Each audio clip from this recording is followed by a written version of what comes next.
humedezca.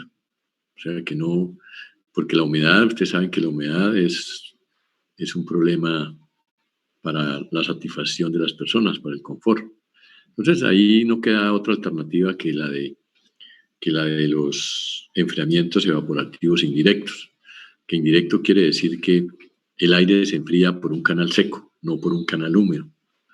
Y en el canal húmedo sí se hace el enfriamiento de otro aire que pues sirve para enfriar el primario, que llaman, o fluido de trabajo.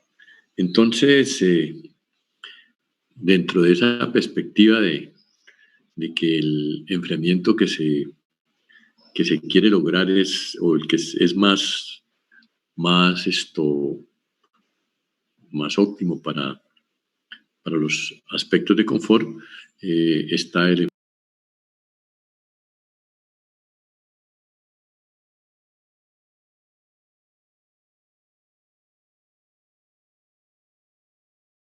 Profe, tiene el micrófono silenciado.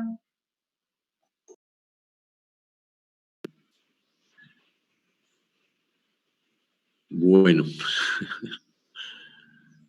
Ay, Dios.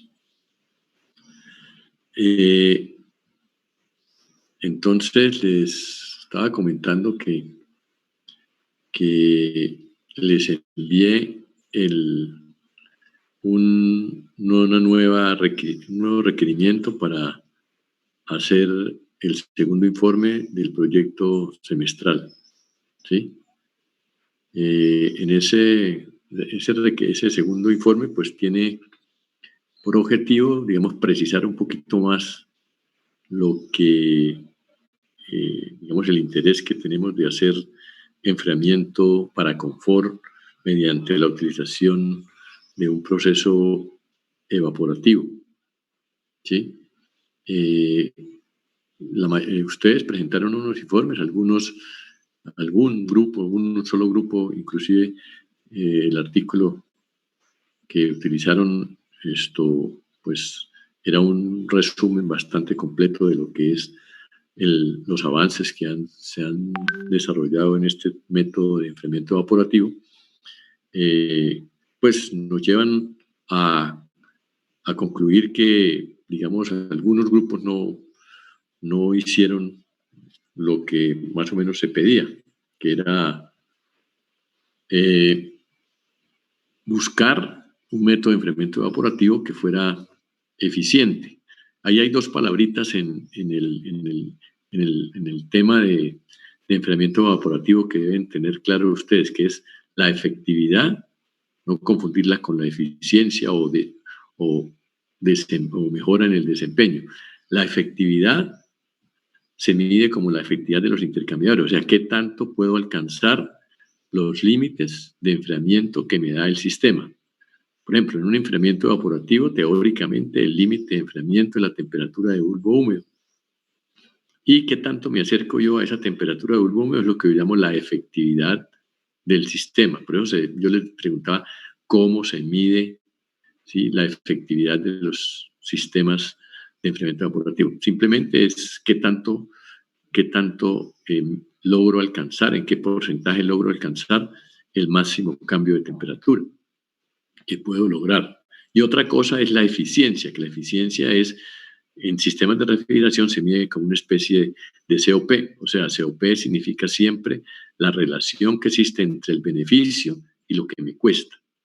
En los sistemas de refrigeración por compresión de vapor, pues yo saco una cantidad de calor de un cuarto o de una nevera y eso me cuesta a mí el trabajo de compresión. O sea, hay un compresor que come energía más o menos importante. Y en ese caso, pues los rendimientos, pues de todos modos son mayores a 1 y se dice que yo puedo sacar 3 unidades de calor con una sola unidad de trabajo. Por eso el sistema de refrigeración por compresión de vapor pues tiene un éxito, o sea, lo vemos en todas partes, tiene éxito, porque tampoco es que estemos gastando más de lo que obtenemos, pero de todos modos siempre hay una cantidad importante de energía que hay que meter, y eso cuesta plata, si no tuviéramos todos aires acondicionados en las casas. Afortunadamente es así, y nos aguantamos a veces un poquito el calor, porque pues, si no, el planeta estaría todavía peor, consumiendo tanta energía. En esa búsqueda de disminuir la energía, entonces pues se han desarrollado las técnicas de enfriamiento evaporativo. Pero ya hemos visto que el enfriamiento evaporativo simple, el directo, o sea, poner un chorro de agua a través y que se ponga en contacto con el aire, no es un proceso que sea muy eficiente o muy efectivo, primero que todo, muy efectivo. Eficiente puede ser, o sea, no gasto mucho, pero efectivo no es, porque no, el enfriamiento del aire es poquito, o sea, la efectividad, que llamamos la efectividad del proceso es baja, o sea, si yo tengo que la temperatura del aire es 30 y la temperatura de bulbo húmedo de ese aire es 22, yo enfriaré de 30 por ahí hasta 27, no más, 3 grados, 4 grados, con esa metodología. Y entonces quedarían 3 grados sobre el máximo cambio que es de 30 hasta 22, que es 8, serían 3 octavos de eficiencia. Y eso no es muy bueno, no es muy bueno. Además, el aire se humedecería. Entonces, un aire todavía a 27 grados, si fuera eso casi saturado, o sea, lleno de humedad, pues la gente no se sentiría bien, no se puede sentir bien.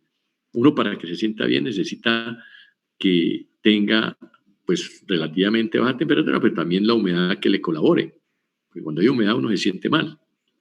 Entonces, por eso se inventaron, en los enfriamientos evaporativos se inventaron una mejora, y esa mejora eran los enfriamientos evaporativos indirectos. Indirectos quiere decir que el aire se enfría por un canal seco. El aire que va a ir al cuarto, el aire de impulsión a la zona donde yo quiero que tener un confort, ese aire se enfría por un canal seco. Y ese canal seco quiere decir que no se aumenta su humedad, no está en contacto directo con el agua, simplemente habrá un canal seco y un canal húmedo. Y en el canal húmedo sí se tiene un contacto entre el agua y el aire. Esa mejora, digamos, nada más esa mejora esa mejora de que el aire sea menos húmedo, pues ya es esto, se agradece. Pero de todos modos, como metemos una pared no es contacto directo como en el anterior, sino metemos una pared, pues obviamente la efectividad del sistema se reduce, o sea, el sistema es menos efectivo que el otro, o sea, si en el otro logramos 27, en este lograremos apenas 28, ¿sí? Se reduce la efectividad. Esas palabritas son claves en el que ustedes las miren. Yo les hice en los papers que les mandé, en los artículos que les mandé, les resalté esas cosas para que ustedes piensen en lo que es importante, los conceptos de efectividad y los conceptos de eficiencia, que son distintos. Eficiencia, o que esa eficiencia es de tipo térmico, se mide como el COP, ¿sí? Se mide como un COP.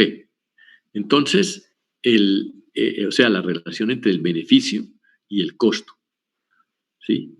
Entonces, la efectividad se trata de mejorar. Entonces, todo eso ha ido avanzando. O sea, los que pensaron en eso dijeron, es que el enfriamiento evaporativo indirecto, así básico, con un canal seco y un canal húmedo, no es bueno. O sea, sí mejoramos la parte de la humedad, pero desmejoramos en la parte de la temperatura.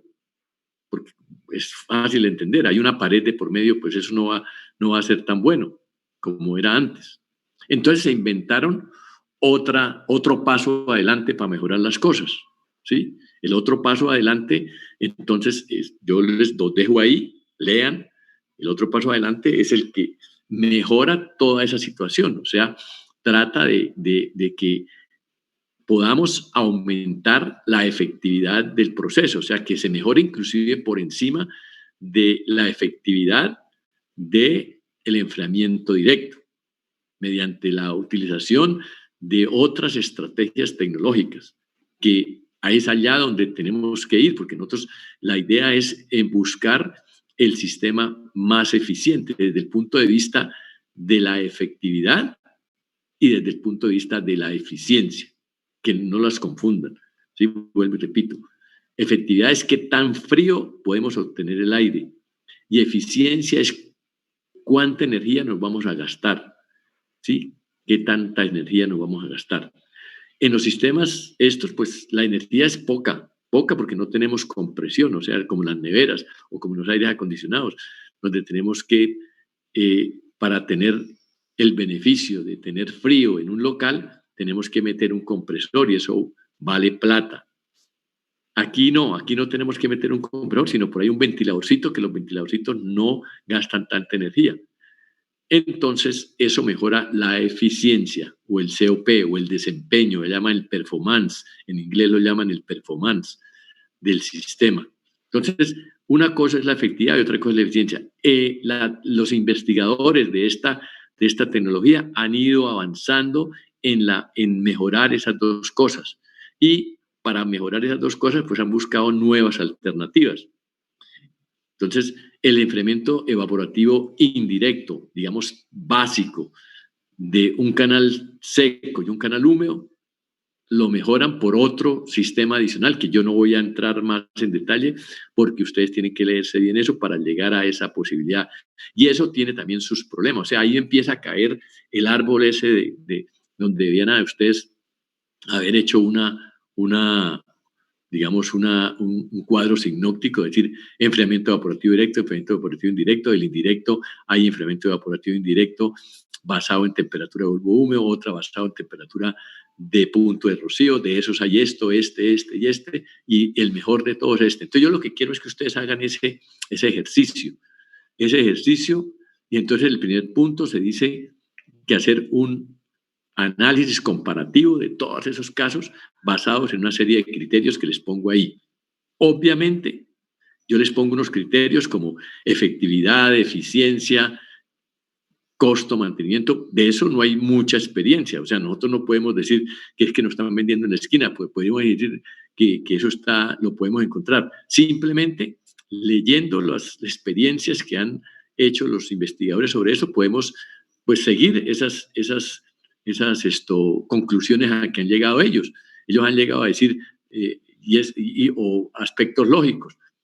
Sí, por ejemplo, el que le estoy explicando, el enfriamiento evaporativo directo con respecto al enfriamiento evaporativo indirecto, pues es mejor en términos de efectividad. O sea, entonces, según eso, sería mejor el directo. Sí, según eso, sería el directo mejor, porque tiene mayor efectividad. O sea, me enfriaría un poquito más el aire, pero me lo humedece. Entonces, eso me lo dice. Entonces, como la humedad es un factor a considerar, entonces lo sacamos de ahí. ¿Sí? Entonces, es un factor para decir, quítale puntos a ese sistema. Entonces, empezamos a valorar eso. Entonces, valorar eso que está ahí, esos factores que yo le pongo, pues obviamente usted me dirá, profesor, pero el costo yo dónde encuentro. No, pues obviamente leamos por allá artículos de los que están en las referencias y tomamos una conclusión a última hora que sea una conclusión, aunque sea lógica. Si es que yo veo que el sistema pues es más complicado, tengo que gastar más tubos, tengo que gastar más esto, entonces tomo una decisión, pero así de tipo cualitativo, ¿no? No puedo esperar que esa conclusión sea una conclusión cuantitativa, porque pues eso no se ha desarrollado así como para decir que hay información pertinente para decir efectivamente que este cuesta 10,000 pesos y el otro cuesta 12,000 o 15,000. Pero uno sí puede, digamos, cualitativamente decir, bueno, este lo veo que es como más costoso, este es más complicado, tiene unas complicaciones que se derivan de tal cosa. Entonces, en esa misma medida, ustedes es que tienen que hacer esa valoración del QFD que les propongo, ¿sí? Del QFD que les propongo, para hacer ya, a partir de eso, entonces podemos ya que ustedes hagan el diseño conceptual de nuestro proyecto particular. Ya tienen que hacer el diseño conceptual. Es decir, mi el dispositivo que voy a utilizar es de este tipo y más o menos tiene esta forma y los flujos son así y así, de acuerdo a esto. Ese es el segundo punto del segundo informe. Y el tercero, pues es que nosotros, ustedes saben que después de establecer los requerimientos, de establecer el diseño conceptual, el concepto de diseño que nos sirve, el siguiente paso es el análisis. Pero el análisis de un sistema de esos no es tan sencillo. Entonces vamos a empezar con el análisis de un sistema de ellos para que vayamos cogiendo forma. Entonces les pongo ahí que hagan un análisis, ¿sí? Un análisis quiere decir un modelamiento, ponerle ecuaciones al caso más sencillo de enfriamiento evaporativo indirecto básico, que es dos canales de uno de canal húmedo y otro canal seco. Un canal húmedo y un canal seco. Eso se puede hacer el análisis de transferencia de calor y de masa para calcular cuáles serían, así como hacemos para un intercambiador de calor. Si yo conozco el área de esos dos conductos, qué tan largos son, cómo serían las temperaturas de salida en el caso de que yo pusiera unas condiciones de entrada dadas. Eso se puede hacer, así como se hace con cualquier intercambiador. Lo que pasa es que la transferencia de calor no es Q igual a U por A por la LMTD, sino allá habrá otras ecuaciones distintas, que es las que yo quiero que ustedes desarrollen o investiguen sobre eso para poder llegar y hacer ese modelamiento, por lo menos inicialmente, de ese caso. Entonces, vuelvo y repito, para que no haya confusiones, lo que es los factores a considerar en el QFD, pues tómenlo de manera cualitativa, así como decir, den razones de tipo lógico, de tipo lógico, ¿sí? Como las que le estoy explicando, que por qué la efectividad del enfriamiento directo es mejor que la indirecto. Pues es lógico, porque no hay superficie de separación, ¿sí? Para la misma temperatura de agua, se enfriaría más el directo, ¿sí? Pero le tenemos que mirar también las desventajas. Entonces, la desventaja es la humedad.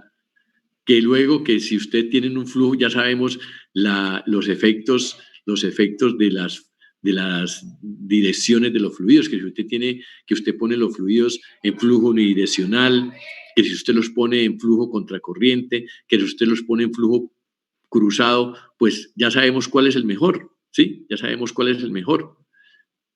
Así sea, eso se cumple no solamente para enfriamiento sensible, sino para enfriamiento latente, como el que está presentando ahí. Pero obviamente los enfriadores de flujo contracorriente, en esos casos son mejores que los enfriamientos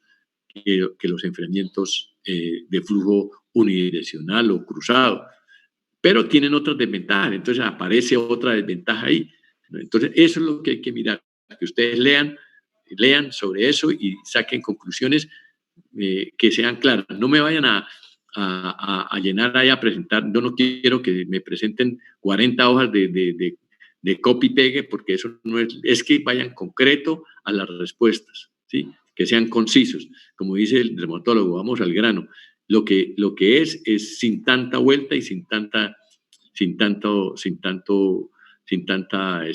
carreta, sino simplemente la razón es esta y punto. Si es esa, pues bien, y si no, pues más fácil de mirar para poderla explicar. No vayan a ponerse a hacer hojas y hojas y hojas y hojas de eso.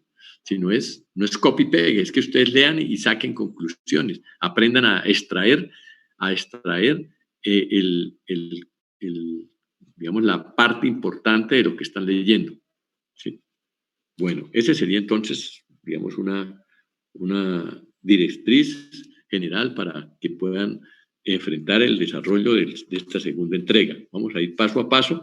Es un sistema nuevo, es un sistema que no está pues comercializado. Si hay gente que hace eso, ya hay máquinas de esas comercializadas, pero no la vemos aquí tanto como vemos sistemas de refrigeración por compresión de vapor, que ustedes podrían, sí, si ustedes estuviéramos simplemente analizando sistemas de compresión de vapor, como los aires acondicionados que nos venden, pues tendríamos información de sobra para decir, mire, este sistema es capaz de dar tanto calor y consume tanto, porque los fabricantes nos están mostrando esos datos.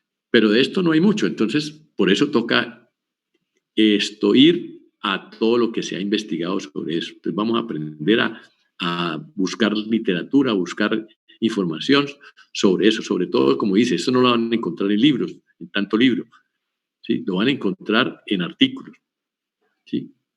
Y parte de eso hay de pronto en la ARRE y en el manual, en los handbook de la ARRE, que hay una referencia ahí, handbook de la ARRE, en el capítulo de sistemas y en el libro de sistemas hay algo de eso. Entonces, les aclaro un poquito para que esto se enfrenten con más conocimiento de causa a esta segunda entrega.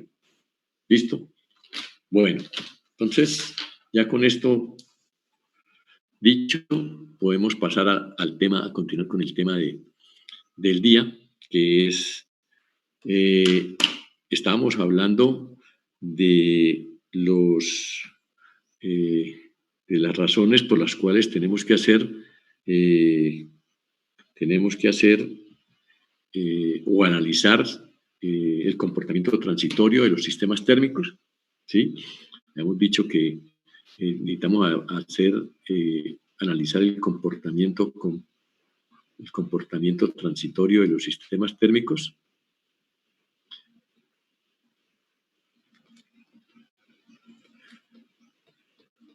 Y la razón pues se da como el análisis del comportamiento transitorio de cualquier sistema, un sistema social, un sistema mecánico, pues tienen las mismas razones. ¿Por qué? Porque nosotros tenemos que mirar dos cosas.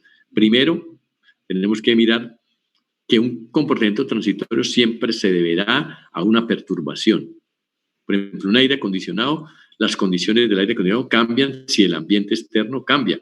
Si se pone más caliente la temperatura de Bucaramanga, pues eso afectará. Entonces, si afecta eso, entrará el sistema en un transitorio. Y ese transitorio, pues, de todos modos, si eso nos afecta lo que nosotros queremos, que es mantener la temperatura del local a una temperatura constante, tenemos que hacer un control. Entonces, el objetivo que yo tengo no es tanto hacer un análisis del modelamiento, obviamente que lo tenemos que hacer, ¿sí? Sino que tenemos que ir enfrentados al control. ¿Y por qué? Porque todo comportamiento transitorio tiene dos efectos. Primero, el primer efecto es cuánto dura. ¿Cuánto dura el efecto transitorio? Si es rápido o es lento, si nos va a demorar, si nos vamos a demorar en recuperar la temperatura del local, ¿sí? Entonces la gente se va a poner desesperada.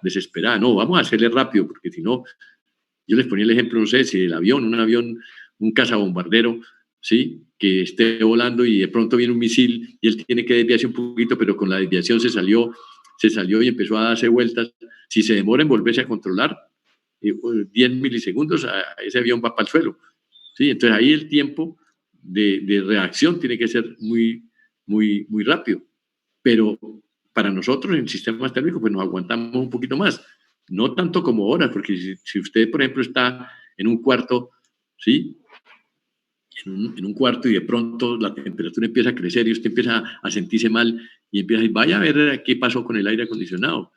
Entonces, el sistema debe responder siquiera en 15 minutos, 20 minutos. O sea, ¿cuánto dura es lo que nosotros tenemos que aprender? Bueno, ¿y cuál es el máximo? ¿Cuánto es el máximo de desviación?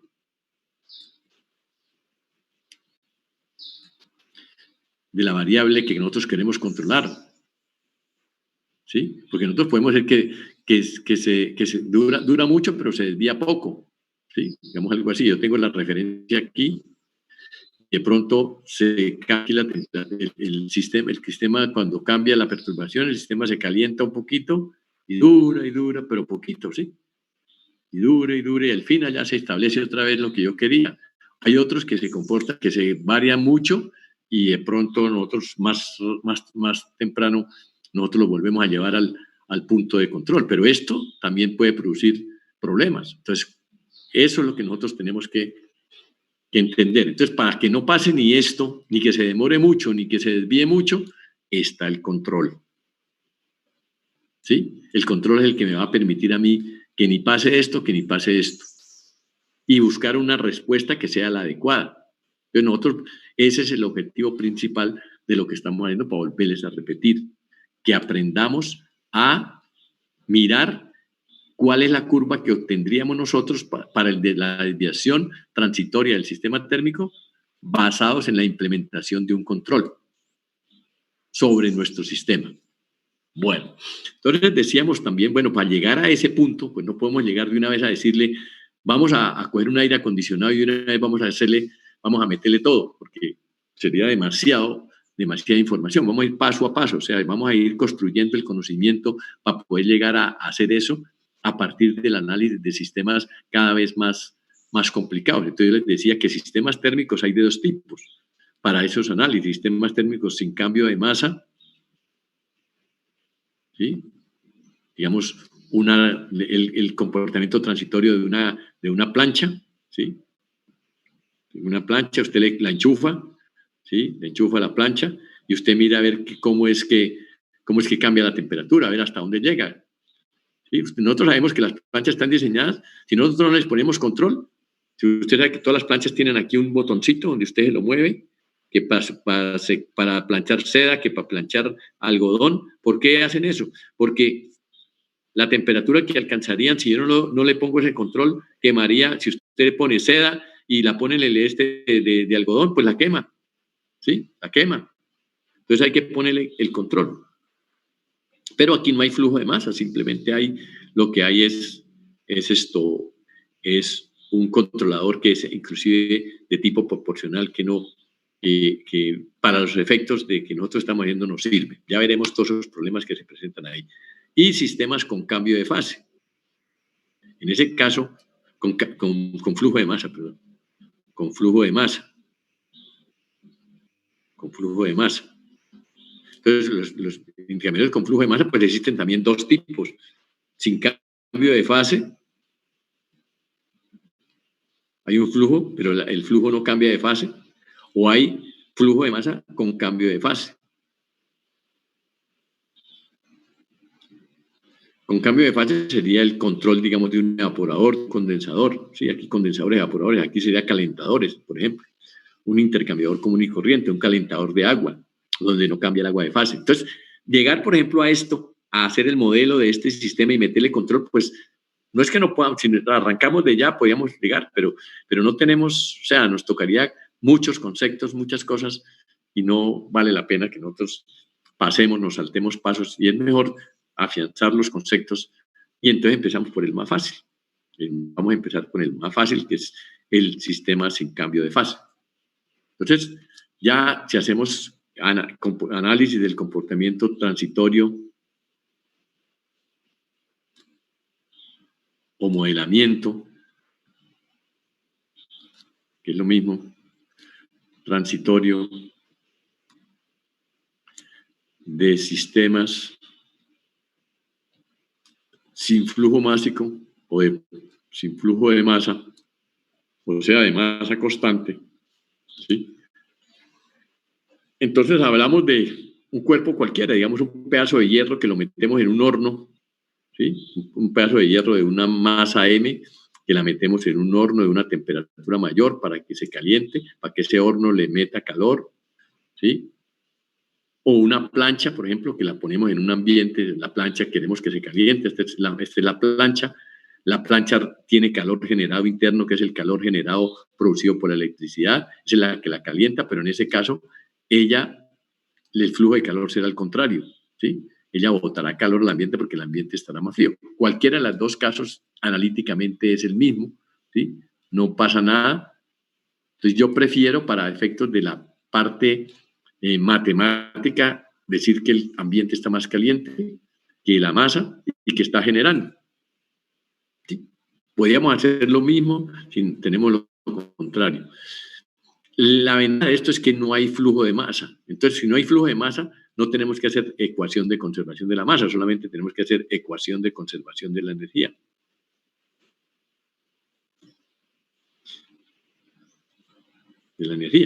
Entonces, hacemos un volumen de control aquí, ya lo han hecho ustedes. Volumen de control, Y sobre ese volumen de control hacemos el balance de masa y el balance de energía. Entonces, el balance de energía me dice la energía que entra menos la energía que sale es igual al cambio de la energía en el interior. Así es sencillo, podemos poner la ecuación de la primera ley ahí. Entonces, miremos para este caso qué entra. Entonces, lo que entraría sería, si hacemos la matemática, la vamos a hacer suponiendo, además les expliqué que vamos a suponer que a pesar de que digamos que este cuerpo tenga capas, ¿sí?, de temperatura, que su temperatura sea distinta en cada parte, ¿sí?, vamos a tomar la energía interna como la sumatoria de las energías promediada, o sea, que como si todo estuviera a la misma temperatura. Entonces se llama un análisis cero dimensional. O sea, no vamos a meter cero dimensional. Eso es válido para efectos de este balance, ¿sí? O sea, no, a mí me importa es cuánta energía estoy metiendo y entonces la energía, si calculo esta energía como energía promedia, vale. Y eso se hace siempre en todos los sistemas. Yo no puedo ir a analizar, por ejemplo, una caldera, imagínense, el agua de la caldera, ir a poner en cada punto. No, no es que no se pueda hacer, se puede hacer, partirla en pedacitos. Pero en ese caso, el número de ecuaciones que obtendría sería miles, mientras que aquí tengo una sola, ¿sí? Aquí si yo parto esto en miles de pedazos volumétricos, pues tendría miles de ecuaciones. Cada una sería igualita a una ecuación de un cero dimensional, porque ahí en ese pedacito sí considero que la temperatura es constante en el espacio. Entonces, por eso, simplemente lo que estamos haciendo es aumentando no la complejidad del proceso, sino aumentando el trabajo. En vez de resolver una ecuación, tenemos que resolver 1000 o 10 o 20, dependiendo de cuántos volúmenes tengamos acá. Y eso no es digamos, una cosa que, si aprendemos a hacer una, pues aprendemos a hacer miles, porque es lo mismo, sí, es lo mismo. Y hay unas técnicas para saber resolver esa milética, miraremos un poco de eso. Entonces, para el caso particular, yo quiero pues simplemente entrar ya a los detalles de cómo es el modelo, ¿sí?, del comportamiento, cómo es el modelo, cómo es. Y ese modelo, ¿cómo lo resuelvo? Entonces, vamos a mirar el modelo de este caso sencillo. Entonces, ¿qué entra? Entraría, aquí sabemos que hay un coeficiente de transferencia de calor que suponemos constante inicialmente, que puede ser variable. Usted sabe que es variable porque este coeficiente depende de la temperatura de superficie y de la temperatura ambiente, y si la temperatura de superficie está cambiando, pues cambiará el coeficiente. Eso de la transferencia de calor 1 sabemos que eso es así, porque las propiedades de la capa límite aquí son propiedades que están cambiando y cambiará un poquito, pero cambiará. Entonces, si nosotros consideramos la variabilidad de esto, otro problema más, otro problema grave. ¿Quién resuelve eso? Ahora, la temperatura ambiente también puede cambiar. Entonces, ¿qué hacemos? Entonces, tenemos que tomar unas simplificaciones a este modelo, suponiendo que esta H es constante, que T sub alfa es constante, la masa pues es constante, el volumen de esto también será constante, etc. La densidad también será constante, ¿sí? Esto tendrá su densidad, su volumen, su masa, su área superficial, ¿sí? Son constantes. Entonces, todos los datos tenemos que conocerlos. De acuerdo a esos datos que sí se pueden conocer, masa, calor generado, densidad, volumen, entonces yo puedo plantear la ecuación de balance de energía. ¿Qué entra? Entonces entra H por A sub S, por la diferencia. Considero que el ambiente está más caliente, TA, aquí ponemos TA, T ambiente menos T del cuerpo en el tiempo. O sea, aquí habrá una temperatura del cuerpo en el tiempo que es única. Entonces es la misma de la superficie. ¿Qué más entra? Entra calor generado por el volumen, ¿sí? El calor generado por el volumen, que es una rata de calor volumétrica, y eso será igual al cambio de la energía. ¿Y la energía cuál es? La energía es la masa por el C sub P por el cambio de la temperatura en el tiempo. Esa sería la ecuación que afortunadamente, como le digo, empezamos con la más sencilla, una ecuación lineal, ¿sí? Sí, una ecuación diferencial, vemos que es diferencial, no es algebraica, una ecuación diferencial lineal, ¿sí? De primer orden, fácil. de primer orden. Y eso usted en la matemática, pues aprendimos a resolver esas ecuaciones siempre y cuando lo único que variara fuera la variable de temperatura y que las demás estuvieran constantes. Porque si estas varían, olvídese que somos capaces de resolver esa ecuación. Si esta H, digamos, decía, esta H es igual a una K por la misma temperatura de T elevado a la 0.8, vaya y meta esto, ¿sí? Esta temperatura variando aquí y poder resolver eso. Eso no lo resuelve matemáticamente nadie. Entonces le toca a uno optar por otro sistema de solución, que es lo que vamos a ver nosotros. Entonces, esa ecuación diferencial, pues la vamos a resolver. Entonces vamos a tener varias alternativas para resolverlas. Entonces tenemos alternativas analíticas propiamente, esas donde nosotros somos capaces de hacer matemáticas ahí, y alternativas, ¿sí?, numéricas, que no son analíticas, que no son yo llamo analíticas todo lo que es la metodología del cálculo integral y diferencial, o sea que no nos metemos sino con esas técnicas de solucionar ecuaciones diferenciales. Y las numéricas, pues es otra manera de resolver eso. Eso se vuelve, digamos, las analíticas son continuas, o sea, dan respuestas continuas, se llaman analógicas, cuando es continua la respuesta, y las respuestas numéricas, pues obviamente se vuelven discretas. Yo la llamaría soluciones continuas y soluciones discretas, soluciones analógicas o soluciones discretas.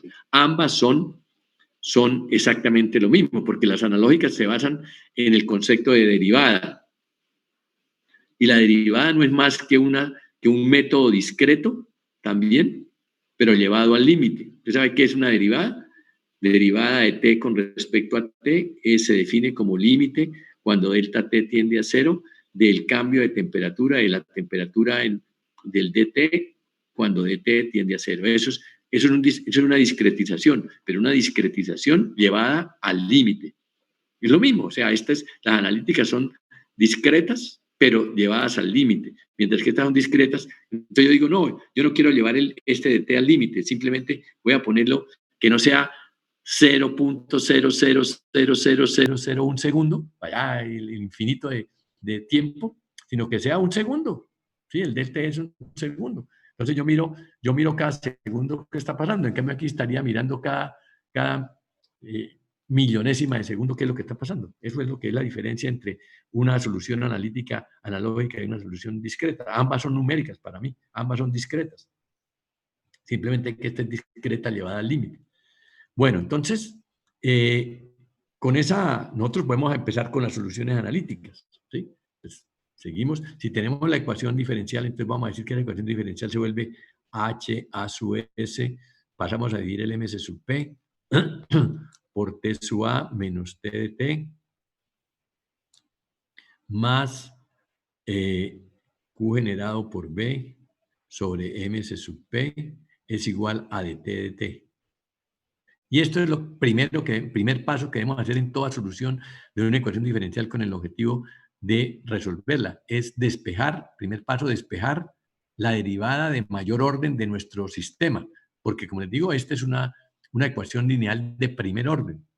Afortunadamente, empezamos por la más fácil. Seguramente habrá otros sistemas que tengan derivadas de segundo orden, ¿sí? O de tercer orden, de T3T en T3.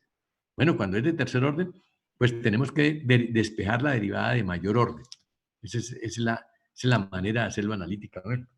Entonces, despejamos la derivada de mayor orden. Entonces, ya conocemos esa derivada en función de los datos que tenemos. Todos estos son datos, menos este que lo vamos calculando poco a poco. Entonces, lo vamos a resolver. Entonces vamos a resolverlo por el método analítico primero. Método analítico. Solamente lo hago, ¿sí? Analítico aquí. Solamente lo hago ya lo han hecho ustedes, solamente lo hago para ver el trabajo que hay detrás de eso y ver todo el esfuerzo que tenemos que hacer y todo lo que tenemos que conocer y todo lo que se podría hacer o no se podría hacer y ver que este método no es el viable para ponernos nosotros, para hacer nosotros en el caso de un sistema más complejo. De todos modos lo hacemos para comparar que la respuesta del otro es lo mismo que este. Entonces yo digo que esto lo voy a llamar A, esta variable y esta la voy a llamar B. H a su vez sobre menos B lo llamo A, esto lo llamo B. Entonces queda que de T de T es igual a A por T sub A menos T de T más B. Bien, que ya conozco el de T de T. Y lo que me queda es integrar. ¿Cómo hago para solucionar analíticamente esto? Pues obviamente como la T está aquí a este lado y está a este lado, entonces me toca pasarla a un solo lado y entonces me toca pasarla. No voy a hacerlo así de esa manera, sino voy a pasar. Lo primero que se hace, digamos, para hacerlo más fácil es cambiar de variable. Cambiamos de variable. Para hacer las cosas más fáciles. Entonces digo, defino teta de T como A por T sub A menos T de T más B. Lo defino así. Y como tengo que cambiar de variable a ambos lados, pues entonces tengo que calcular la de T de T. Entonces digo de teta de T es igual a menos A por D. Porque A por T sub alfa es una constante. Aquí es donde está, digamos, los problemas que se derivarían de que esto no fuera constante. Si esto no fuera constante, si A no fuera constante, ni TA fuera constante, entonces aquí sería la derivada de un producto. Entonces ya aparecería un término adicional y entonces esto ya no serviría ya no se volvería, esta ecuación no se volvería tan fácil de resolver. Porque si nosotros reemplazamos, entonces el de T de T acá y el teta aquí, entonces ¿qué queda? Queda que este de la derecha vale, el término de la izquierda es de T de T, pero ¿cuánto vale de TT? Menos 1 sobre A por de teta de T. ¿Sí? Paso a dividir esta A. Y el término de la derecha, ¿qué es? Pues teta. Teta de T. Y ya. Y esta sí es, analíticamente sí es fácil de resolver, porque digo, de teta sobre teta, ¿sí? Igual a menos A por d de T.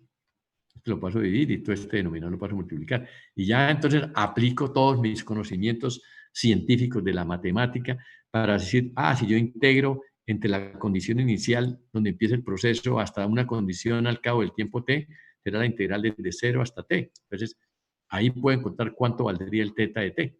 Pues teta de t sobre teta sub 0, esto será el logaritmo natural de teta sobre teta sub 0, la integral de esto será igual a menos a por t. Y convertido en una forma más clara para nosotros, pues más bien la ponemos teta de t sobre teta sub 0 es igual al exponencial de menos a por t. Y finalmente que teta de t, que es lo que queremos nosotros, es igual a un teta sub 0 por e a la menos a por t. ¿Listo? Entonces, esa sería nuestra solución. La solución para decir, bueno, podemos encontrar el teta de t en cualquier momento.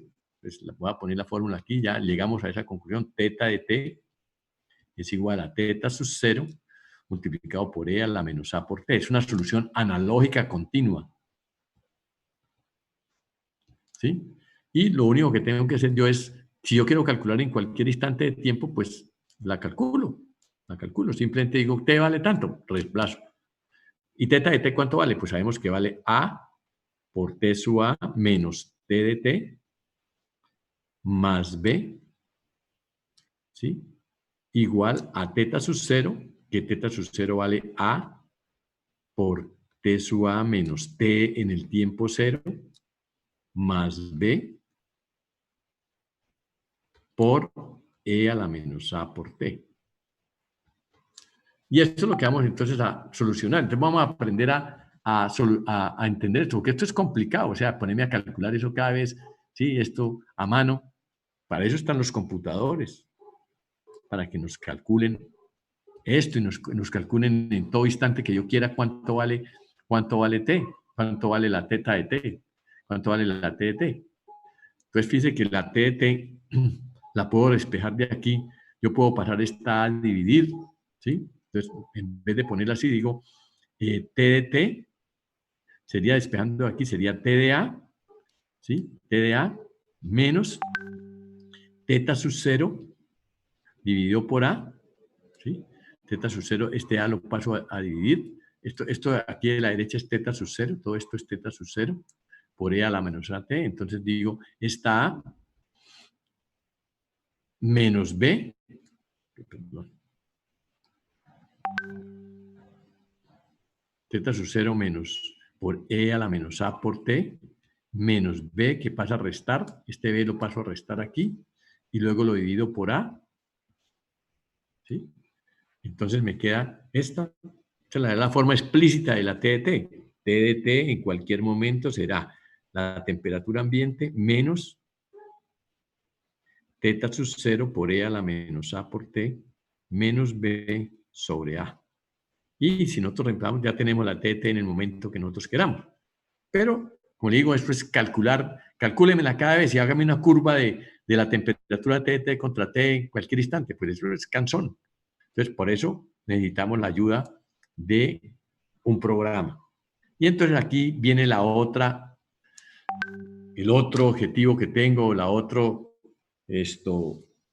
veneno que tengo yo para ustedes, que es que aprendan a programar. O sea, yo sé que hay muchos aquí en el curso que son muy buenos programadores, ¿sí? O sea, que hay gente que le ha gustado eso, pero hay otros que no les gusta, por mi experiencia. No sé ahora qué habrá cambiado, no sé si ahora ustedes vienen con más conocimientos, o sea, en la medida que pasa el tiempo, pues la gente se vuelve, cambian, ustedes ya son pasan de los, ¿qué? La generación Z, la Y, a la Z, los millennials, no sé qué, esos cada vez vienen con más digamos, características diferentes. Entonces, por lo menos hasta el año pasado, o hasta el semestre pasado, pues antes era un 1% de que sabían programar y el 99% no. Puede que ahora sea 20, 80, pero de todos modos siempre habrá gente que no le ha gustado, ¿sí? Entonces, ustedes ¿sí? me pueden decir si hacen algunos no tienen están dentro del 80 o dentro del 50, no sé si hay 50, 50, 50 que saben y 50 que no, pero de todos modos tenemos que enseñar para los 50 que no saben o que no han programado. Entonces, me pueden realimentar en ese sentido. ¿Ustedes consideran que hay una mejora en el conocimiento de programación? ¿Ustedes o hay algunos que están dentro del 50 abajo, por decirlo así? ¿Quién me dice?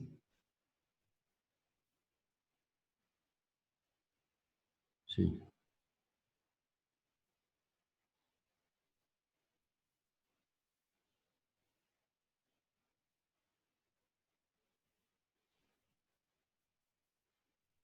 sí, sí. Sí. Por eso yo les he dicho que la gente se olvida y eso no es tan sencillo. Entonces yo quiero pues simplemente desarrollar las técnicas de programación, digamos que nos sirva para lo que nosotros vamos a hacer. Sí,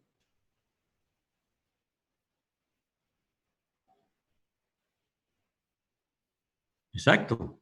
Yo por eso, y fuera de eso les digo, fuera de eso de la eficiencia y la rapidez y que las cosas salgan rápido, fuera de eso les digo que aprender a programar que involucra un estado mental donde usted sepa qué es lo que quiere y cómo lo va a obtener al final. O sea, tiene una serie de pasos. Y hay cosas aquí que de pronto dice uno, pero cómo hago para hacer esto? Sí que lo miraremos. Inclusive ayer me preguntaban uno, ¿cómo hago para hacer esto? Entonces, eso, aprender uno a resolver problemas aquí que son problemas digamos, en el papel, porque programar es hacer en el papel, es una calistenia mental, es una gimnasia mental que nos enseña también a resolver problemas de otro tipo. O sea, si usted está acostumbrado a pensar y a plantear un programa desde el inicio hasta el final para buscar su solución, pues eso le ayuda no solamente a programar, sino le ayuda también a resolver problemas de otro tipo, de cualquier tipo, donde usted necesite organizar, ¿sí? Organizar la información y organizar personas, organizar grupos para que trabajen de tal manera, si este hará este hará esta cosa. Entonces, todo eso le sirve a uno para, para la vida. No solamente es para resolver estos problemas, sino también aprender a programar es un beneficio porque le enseña a uno a pensar. Entonces, yo considero que aprender a programar es muy válido para todos ustedes. Hay algunos de esos 50% que están ahí que dicen, no, a mí no me gusta eso, y yo pago y pagan porque les hagan un programa. Eso es perder la oportunidad, ¿sí? Perder la oportunidad de, te dirán, no, es que yo no tengo por qué programar después. No, es que hay veces que hay que programar cositas que son repetitivas, así sean fáciles, uno se cansa de hacerlas manualmente. Entonces, hacer un programita sencillo, rápido, que le ayude a eso, entonces pagan por hacer eso. No, eso no debe ser, porque usted está perdiendo una oportunidad. Entonces, la idea mía es, pues, darles unas basecitas pequeñas de programación. Entonces, hay lenguajes de programación, ¿sí?, que nos ayudan a hacer eso, ¿sí? Lenguajes como MATLAB, como el C++, como el Python, ¿sí? Cualquiera de estos es la misma, simplemente lo que cambia del uno al otro es la sintaxis. Sí, lo que llaman la sintaxis de la programación. O sea, para decir, yo quiero decir suma. Entonces, este MATLAB dice que la suma simplemente la pone C igual a A más B. Entonces, para sumar hay que hacer A más B. Pero el C, por ejemplo, no sé, yo no, hace rato que no programo en C, C diría C igual a sum de A a B. Esto es sintaxis, simplemente, pero al final de cuentas esto hace lo mismo que esto, ¿sí? Entonces, y Python hará otra cosa, ¿sí? Hará otra sintaxis, pero al final es lo mismo, o sea, hacer esto o hacer esto es la misma cosa. Lo importante de programar no es saber la sintaxis, sino saber organizar, ¿sí?, cómo hacer el programa. La lógica del programa. Bueno, entonces nosotros vamos a tratar con MATLAB porque MATLAB está licenciado en la escuela, tenemos el programa de MATLAB, entonces, y es muy poderoso, o sea, nos da unas facilidades. Entonces yo voy a darles unos tips de programación y cómo podríamos hacer esto de manera más fácil y introducirnos un poquito en la forma como MATLAB trabaja. Entonces, vamos a trabajar con MATLAB. Entonces, tips de programación o tips cómo se hace la programación. Para empezar, entonces yo digo que es un programa. Un programa es simplemente, lo puedo dividir, cualquier programa lo puedo dividir en 3 fases. ¿Sí? 3 fases. Una primera fase que siempre será en todo programa es la entrada de datos. En todo programa yo tengo que, todo no puede ser incógnito. Tendré que dar datos. Por ejemplo, en el caso de que estamos planteando, yo tendré que dar conocimiento de cuánto es la masa del cuerpo, cuánto es el calor generado, cuál es su volumen, cuál es el H, cuál es el área, su S, cuál es la temperatura ambiental. Todos esos datos los tengo que dar. Esos son datos. ¿Sí? Segundo, yo tengo que ejecutar el programa. Esta es la ejecución. Entonces, la ejecución del programa es simplemente la que me dice que T de T es igual a TDA menos teta sub 0, digamos, sobre A por E a la menos A por T. Digamos que esa fue la fórmula que tuvimos allá. Entonces, aquí cogemos todos estos datos, la A, la B, la C y todo eso, y calculamos aquí el valor de teta de T. Y luego, pues, tenemos que presentarlo.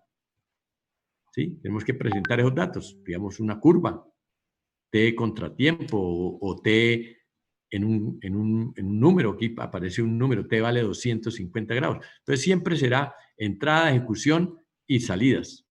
Todo esto eso es un programa. Eso es un programa. Entonces, MATLAB, pues, ¿qué tiene MATLAB para ayudarnos a hacer esto? ¿Qué tiene MATLAB para ayudarnos a hacer esto? Pues MATLAB está enfocado a una programación basada en objetos de programación, o sea, que nosotros no tenemos que preocuparnos por ir a hacer puro código, sino que MATLAB nos ayuda con una serie de objetos que los puedo presentar primero en una pantalla, en una interfaz. O sea, entonces para hacer un programa, MATLAB nos tiene dos pasos. Nos ayuda con una interfaz de usuario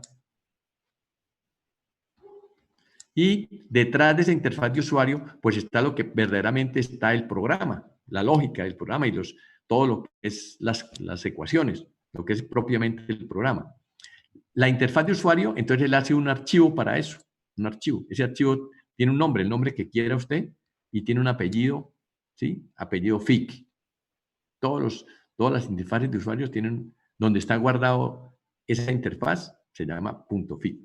Y la parte del programa, pues la guarda en el mismo nombre, pero con apellido .m. Entonces son dos archivos y ya veremos dónde está cada uno de esos archivos. Además de eso, pues en la interfaz de usuario, la ventaja de tener una interfaz de usuario es que en la interfaz de usuario yo puedo meter los datos y cambiarlos a mi gusto. Entonces, ¿cómo lo hace? Pues con objetos de programación, como decir, entradas de datos. O sea, esas entradas de datos, por ejemplo, es un cajón, un cajoncito que yo pongo aquí, se llama un edit. Un edit, y en ese edit yo puedo meter cuánto vale la masa. Entonces yo pongo aquí, también está otro objeto que se llama objeto para dar información. Por ejemplo, aquí dice, yo puedo poner masa, un edit test, un static text, un texto, y ese edit, entonces me dice que vale 5 kilogramos, entonces pongo 5. Que el calor generado, un static test, otro objeto y otro edit, que este es el edit 1 y este es el edit 2. Entonces yo lo que hago es, ¿sí?, meter los datos aquí fácilmente y cambiarlos a mi gusto cuando esté programando. En la salida, pues lo mismo, puedo tener edit de salida, es el mismo objeto, simplemente le voy a poner en estos objetos, ¿qué los tengo que hacer? Estos objetos tengo que leerlos, ¿sí? Porque son datos. Y leerlos en inglés se dice get, o conseguirlos, get. Háganme el favor y me los consigue. Y estos objetos, cuando utilizo el edit para poner un número, pues digo set, póngame allá un valor en el edit. ¿Listo? Entonces, si quiero hacer un diagrama, pues tengo que hacer una palabra clave que se llama el plot. Tengo que plotear. ¿Plotear qué? Dos vectores, el vector t y el vector t, el vector tiempo, dos vectores. Bien, eso es lo que es. El problema es el nexo entre los dos. ¿Dónde está el programa? Entonces, la ejecución, entonces él tiene otro objeto que se llama un botón de ejecutar, ¿sí? Un botón de despichar, llaman un botón push button. Entonces tiene un botón. Y ese botón simplemente lo que tiene como es la ventana por donde yo puedo ir, lo puedo dibujar acá, es la ventana, si yo abro aquí, una ventana atrás, detrás de esta ventana, por allá lejos, detrás, si yo miro, esto es como una ventanita, haga de cuenta que usted abre la puerta en una puerta de una casa y tiene un ojillo de esos de ver, usted mira por ahí y atrás, ¿qué ve? Pues atrás, detrás de esa ventana ve el código. Entonces, o sea, esta ventana está asociada con ese código allá detrás. Entonces, si yo picho aquí esta ventana, entonces puede estar esta ventana, puede estar en este botón, este objeto puede estar en dos estados, en el botón de edición o en el botón de ejecución, o cuando está en modo ejecución. Cuando está en modo edición, pues yo puedo leer el código, cambiarlo, instalarlo y todo. Y cuando estoy en la modalidad de ejecución, entonces simplemente él lo que hará es correr lo que está aquí, Bueno, esa sería, digamos, la visión de eso. Vamos entonces a hacer, para no complicar más la cosa, vamos a hacerlo, digamos, práctico. Vamos a hacer esto que yo les he explicado práctico. Entonces, ¿qué lo hacemos? Vamos a hablar MATLAB. ¿Qué es lo que hay que hacer? Abrir MATLAB, obviamente. Al abrir MATLAB, ¿qué tenemos que hacer en el siguiente? Abrir una plantilla para poder montar una interfaz de usuario. ¿Sí? Entonces, lo primero que tenemos que hacer es montar la interfaz de usuario. ¿Sí? Y después de que montemos la interfaz de usuario, programamos, o sea, nos asociamos a este botón, le asociamos el código que está detrás de él, la ventanita que nos lleva al código, en el modo de edición. Ya después de que tenemos todo editado, entonces el MATLAB pues tiene aquí un botoncito que es el famoso verdecito ese donde uno dice play, el play. Entonces cuando uno espicha el play, pues pasa del modo de edición al modo de ejecución. Cuando pasa al modo de ejecución, pues ya no puedo cambiar nada, ya lo que puse, eso fue. Y espicho el botón, entonces él me ejecutará este código y me bota los resultados. Eso es todo lo que es un programa de MATLAB. Vemos que, o sea, la concepción es como fácil. O sea, si lo miramos así, es una concepción fácil. Es abrir MATLAB, abrir un lienzo, ¿sí? O una interfaz de usuario, una cosa, un formato que ya está esto para llenarlo con cosas de acuerdo al programa que tengo, editarlo y después de editarlo, ¿sí?, ejecutarlo. Entonces vamos a hacerlo de esa manera. Entonces, vamos a abrir MATLAB para que hicimos el ejemplo.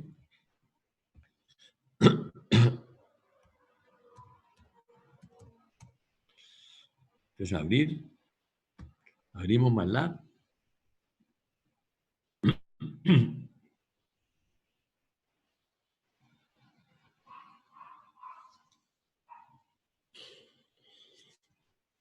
Se demora un poco porque es que el Zoom siempre nos...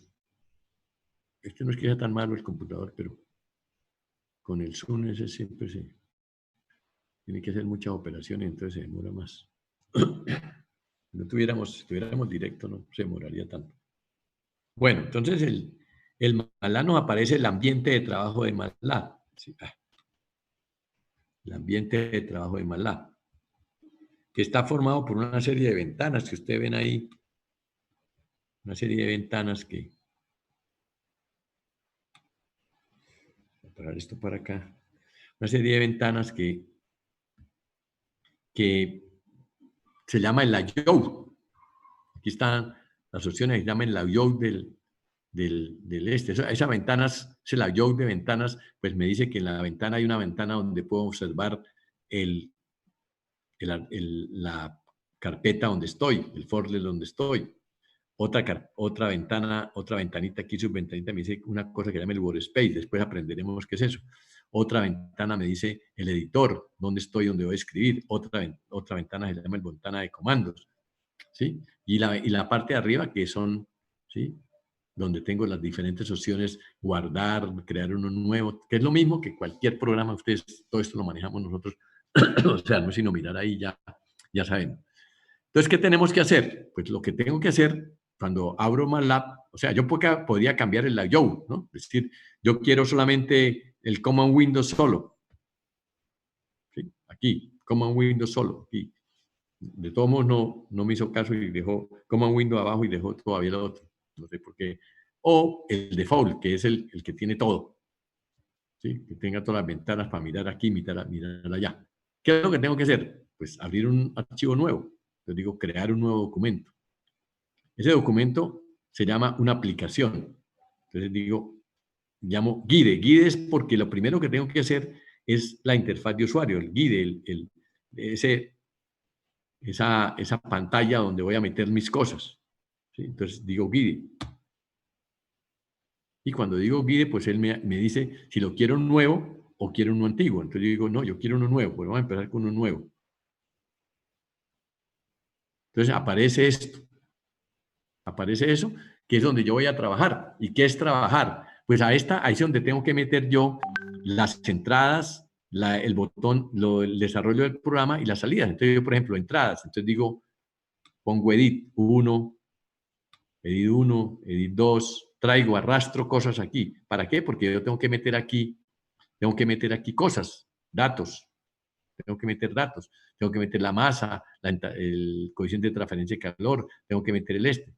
Cada dato de esos, tengo que meter datos de salida. Entonces, si yo quiero un dato de estos, un edit para salida, pues también lo pongo aquí a la derecha. Este es de salida. Y si quiero meter gráficas, pues digo aquí, hay un objeto que se llama gráfica. Entonces, todos estos son objetos de programación. Entonces, esto me facilita las cosas, porque no solamente me tengo que comunicar es con los objetos, no tengo que programar nada de esto, no tengo que ponerme a construir objetos, sino yo programo los objetos, simplemente le digo, póngame en ese objeto y él hará todo lo que necesite para poner en ese objeto. Eso se llama un objeto de programación. Los objetos de entrada, los objetos de entrada, que son numéricos, tienen un problema. Tienen un problema aquí que lo voy a hablar de una vez, es que aquí dice edit text, o sea, todo lo que meta yo aquí, en este cajón, es texto. Él lo coge como texto. ¿Sí? Y eso es un problema. ¿Por qué? Entonces, ustedes, si vieron por allá algo de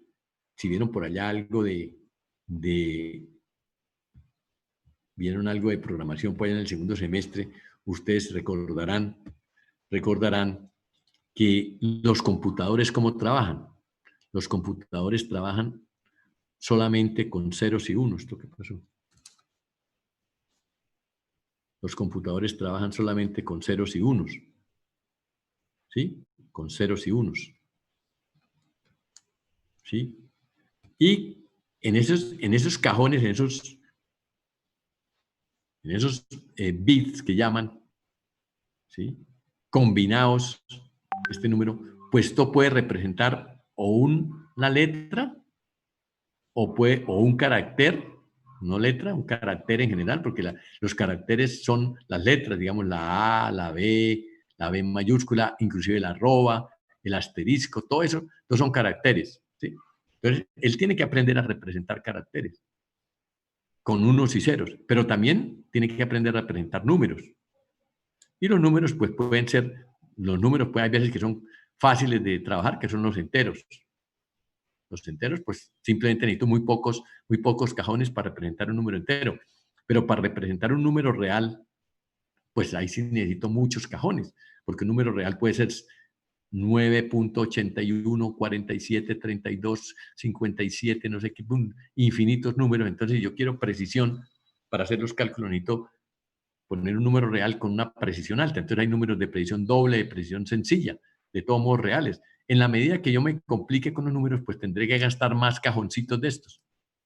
Lo que entiendo es que esos cajoncitos que están en la memoria, o sea, cuando usted tiene por allá la memoria, que es una lista que dice memoria de 4 megas, pues allá lo que hay es esos cajoncitos, allá están metidas las cosas. Entonces yo digo, la letra A está metida en tal dirección, aquí está la letra A.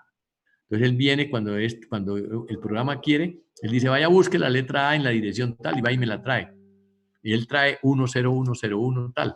Entonces, esto se llama el hecho de que yo tenga que representar los caracteres o los números en forma de ceros y unos se llama codificar.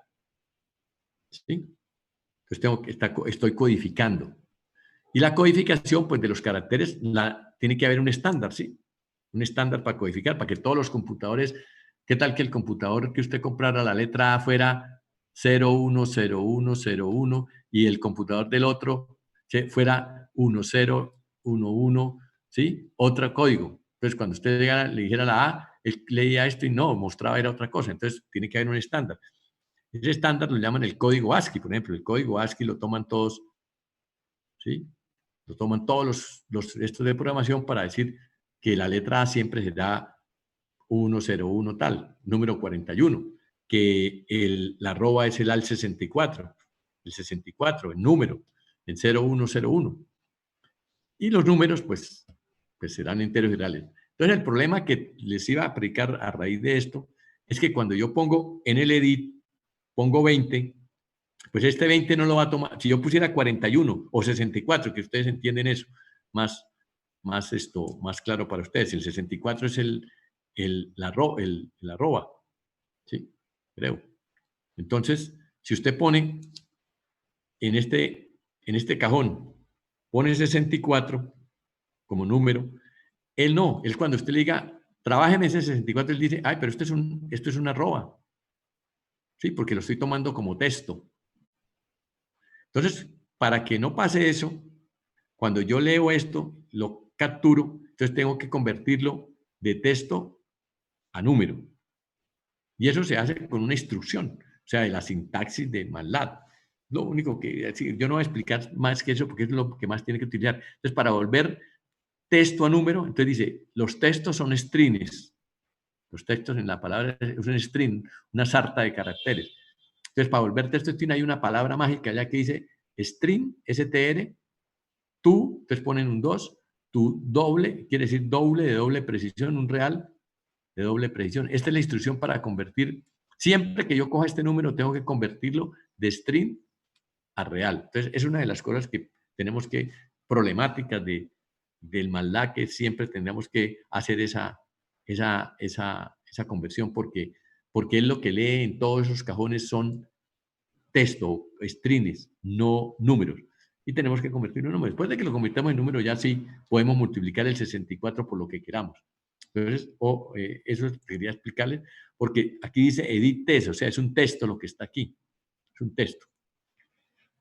La ventaja que tiene MATLAB es que yo puedo este texto, lo puedo llenar y cuando corre el programa, él siempre me va a leer lo que está aquí.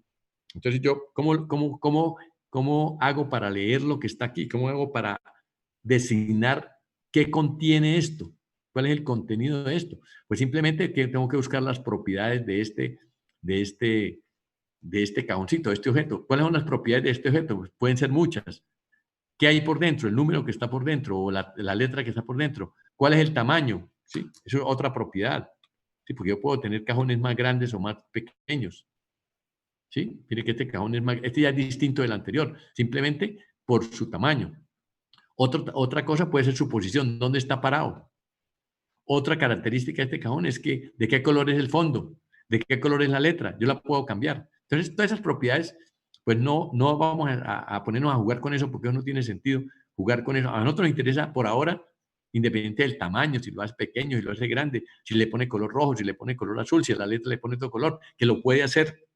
Si le pone letra cursiva, lo que quiera, usted puede cambiar todo eso no importa. Lo importante para nosotros es cómo hacemos para cambiar es el número.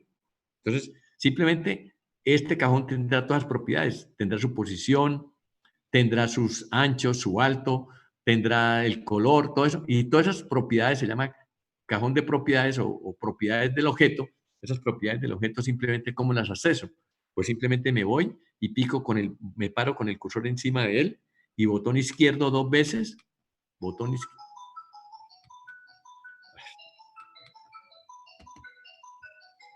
izquierdo 2 veces y me abre todas esas propiedades. Color de detrás, ¿sí? Todas estas son propiedades que, como digo, no nos importan. O sea, si nos ponemos a ponerle cuidado a todo eso, nos volvemos locos. Lo único que nos importa a nosotros es qué contiene. Donde dice el edit test, ¿qué contiene? Entonces yo quiero cambiarla. Quiero cambiar el edit test. Entonces yo aquí le cambio, o sea, en el string, lo que contiene, por ahora, ¿sí? Después aprenderemos el tag y todas esas cosas. El tag también es importante porque él me lo nombra, para nombrarlo. ¿Cómo lo identifico? Con el tag. Y uno. De eso, las dos cosas importantes por ahora son esos. ¿Sí? El edit test, qué contiene y cómo lo llamo. ¿Cómo se llama eso cuando lo voy a llamar? Entonces, edit test, yo digo, no, póngame un 20 allá. Entonces le digo 20, cambio eso por 20. Entonces, enter, y entonces salgo de aquí. Salgo de aquí, y ustedes ven que eso ya apareció el 20 allá. Y ese 20 se mantendrá ahí todo el tiempo que yo quiera, todo el tiempo que yo quiera se me mantendrá mientras no lo cambie. Lo puedo cambiar en la edición, como estoy haciendo, aquí estoy editando, o lo puedo cambiar durante el programa, pero la ventaja que tiene es que si yo tengo 10 datos que tengo que dar, pues esos datos serán hay veces que no tengo que cambiarlos todos y no tengo que meterlos al tiempo. Entonces me ayuda mucho que yo llene esto, ¿sí? Si yo lleno aquí, este no vale 20, sino este vale 50, lo lleno aquí, el edit test vale 50, enter, ¿sí? Ya tiene 50, este vale 200, entonces lo cambio aquí, edit test, vale 200, enter, salgo, y entonces ya tengo esos valores. Yo puedo identificarlo, o sea, aquí esos cajones, si yo los dejo así solitos, ¿sí? Si los dejo así solitos, de pronto no sé el primero que era, eso yo no me acuerdo qué era. Entonces, para eso está un test, otro objetivo que es el edit test. Entonces pongo aquí el edit test, que se llama static test. Entonces ahí, lo mismo que este, también tiene sus propiedades y yo puedo cambiarle el string de ese, decir, bueno, yo quiero que ese se me convierta, que me diga qué es eso. Entonces yo, otra vez, botón izquierdo, y cambio el edit test. Entonces le digo, allá el static test, eso corresponde a la masa. Listo. Entonces, para acordarme. Entonces ahí dice masa. Entonces ya sé que este 20 está asociado con la masa. Y así. Por ejemplo, la salida de la temperatura. Entonces yo digo, la temperatura tal. Entonces, también le puedo dar la salida que es. Bueno, entonces ustedes ven que esa es la manera de entrar datos, la manera de salir datos. Nos falta hablar un poquito entonces de la ventana, esa ventana que es el botón de ejecución, la ventana. Entonces la ventana es el push button. Aquí está, se llama el push button. No, esto es un poco menos, es otra cosa. Otra opción. El push button, lo que es este, lo traigo acá. Este se llama el push button. Entonces push button es el botón, ese botón es la ventanita que me va a permitir a mí comunicarme atrás con lo que es el código. ¿Dónde está el código?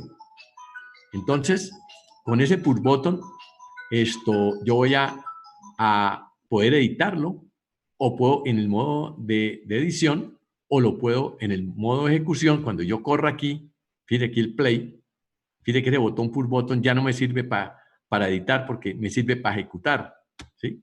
Entonces yo le digo, bueno, cambien, no sé, aquí me pide lo primero que cuando ya hablo y digo, decir cómo llamo ese programa, prueba 1, le digo guardar, como por decir, y ya me sigue dejando que hay un prueba 1, cambiarlo. Entonces me voy allá. Entonces volvamos otra vez a donde estábamos. Estamos en esto. Entonces estoy en el modo de edición. Entonces, ¿cómo hago para pasar al modo a meter el código? Aquí tengo que meter el código para saber qué hago con esto. Entonces, ¿qué hago? Entonces tengo que editar el código, editar este botón. Entonces, hay dos opciones. O este botón sirve para editar las cosas que quiero, o este botón sirve para ejecutar. Para ejecutar es cuando yo le diga play. Entonces, aquí está el botón. Cuando yo espiche aquí, él me ejecuta. Aquí no está ejecutando nada porque no hay nada que hacer. No tiene instrucciones. Entonces, ¿qué instrucciones le voy a poner? Cuando estoy en ejecución, que aparecen estos cajoncitos así con... Entonces, yo le digo botón derecho y aparece la llamada a ese botón. Llama el callback. La llamada. O sea, yo llamo lo que está detrás de ese botón. Ese es el mirador de ese. Entonces, les picho acá. Entonces, ¿qué hace? Me manda de una vez al código. Mire, entonces ya me manda al código. Ya me manda el código. Entonces, ese código, aquí puedo escribir todo lo que sea. Todo lo que sea de ese código. Entonces, aquí es donde escribo yo cómo entrar los datos, cómo ejecutarlos y cómo sacarlos. Todo eso que tenga que ver cuando todo lo que yo escribo aquí, todo lo que yo escribo aquí, será lo que se ejecuta cuando yo espiche el botón ese. Lo que se... ¿Sí? Espera un momentito que tengo un teléfono ahí sonando que...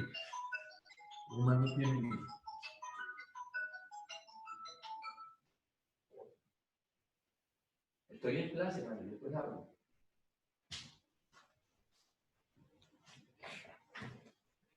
Bueno, entonces, vamos entonces para no repetir todo lo que he hecho, vamos a ir al programa ese que teníamos plantado para mirarlo, ¿cómo es? ¿Sí?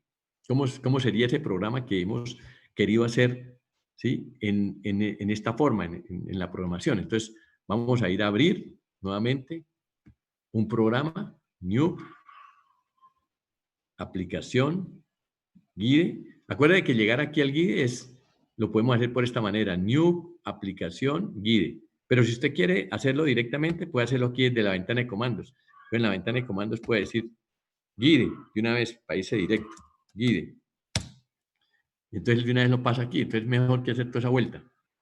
Entonces dice open uno nuevo, uno existente. Yo quiero uno existente, no quiero uno nuevo, quiero uno existente. No voy a ponerme a crearlo porque me demoro mucho. Quiero uno existente. Entonces dice búsquelo. Búsquelo. Entonces esa, digamos, solución analógica 1, llamo 1, la solución, es el que me corresponde a lo que yo he hecho. Entonces lo abro. Entonces aquí lo que está es ya todo lo que corresponde a ejecutar ese programa, al programa que hemos planteado aquí, o sea, a este. O sea, aquí este está para hacer esto que hemos planteado aquí. O sea, este nos calculará esta fórmula, ¿sí? Cada vez que nosotros le cambiamos un t, él nos lo calculará. Acuérdense esta formulita. T es igual a TA por T sub 0 menos E, etc. Entonces, él me va a hacer eso. Simplemente va a hacer el programa. Entonces, ¿qué es lo que hay detrás del botón ejecutar? Recuerda que estoy en el modo edición. Todavía no he espichado aquí el play. Estoy en el modo edición. Puedo cambiar el programa, puedo mirar. Ya traje todos los objetos, ya le puse los nombres. Este es el H, este es el área, este es la temperatura ambiental, este es la masa, este es el C sub P, este es Q generado, este es la densidad, etcétera. Todo lo que necesito. Inclusive, ahorita miraremos a hacerme un cambio como por hacerlo de una cosa que se me olvidó ponerla aquí como dato de entrada y que es mejor ponerla como en el guide. Entonces, ¿Cómo hago para mirar qué hay detrás del botón ejecutar? Ya lo que puse allá. Entonces, otra vez, botón derecho o doble, o espichar doble sobre lo que es la acción del cursor, 2 piques, y, no, aquí me sale solamente botón derecho para llamar el callback, y con el botón derecho ya me aparece lo que yo escribí de código. Mire, esto es lo que yo escribí de código. ¿Y qué es lo que escribí de código? Pues, primero que todo, la captura de todos los datos que puse. Allá puse 20 de H, pues cuánto, el programa tiene que saberlo. ¿Cuánto es de área? ¿Cuánto de T? Entonces los leo. Esto es para leerlos. Estas instrucciones son para leerlas. Esto que está escrito aquí, que lo explico más o menos, significa simplemente la sintaxis que tiene el lenguaje. Eso sí lo tiene que aprender uno, qué sintaxis tiene. Pero básicamente lo que está haciendo es lea H, lea A sub S, lea T sub A, lea M, lea densidad, etcétera. Y después, ¿con eso qué voy a hacer? Pues tengo que hacer calcular A, calcular B, ¿sí? Calcular teta sub 0, y luego sí calcular el teta, el T, con la fórmula que tenía allá. Y ya, eso es todo lo que tengo que hacer. ¿Y después qué tengo que hacer? Pues presentar eso, hacer un plot y de pronto mostrar el último valor de la temperatura o el valor de la temperatura al tiempo que yo quiera.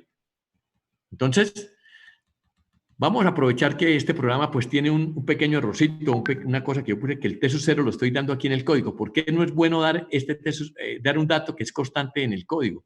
Porque cada vez que yo quiera cambiarlo me toca venirme al código. ¿Sí?